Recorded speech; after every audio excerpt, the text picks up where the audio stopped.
बहुत समय पहले की बात है। एक नदी के किनारे एक विशाल जामुन का पेड़। उस पेड़ पर एक बंदर रहता था, जो रोज मीठे मीठे फल खाकर खुशी खुशी अपना जीवन बिताता। उसी पेड़ किनारे नदी में ही एक मगरमच्छ रहता। वह अक्सर उस पेड़ की ओर देखता और सोचता कि काश वह भी इन फलों का स्वाद ले।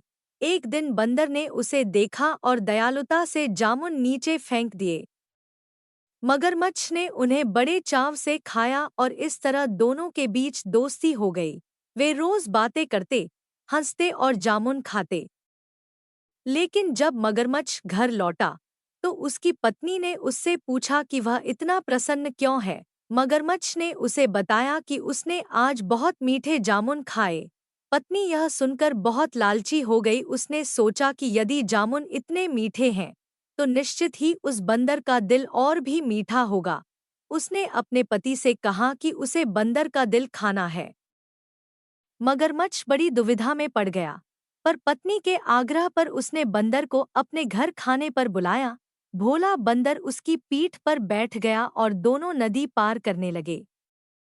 लेकिन बीच रास्ते में मगरमच्छ का दिल भारी हो गया। उसने बंदर से सच कहा कि उसकी पत्नी उसका दिल खाना चाहती है। बंदर घबरा तो गया, लेकिन तुरंत एक उपाय सोचा। उसने कहा कि उसका दिल तो पेड़ पर ही रह गया है और उसे वापस जाकर लाना होगा। मगरमच्छ ने उस पर विश्वास किया और पेड़ की ओर लौट पड़ा।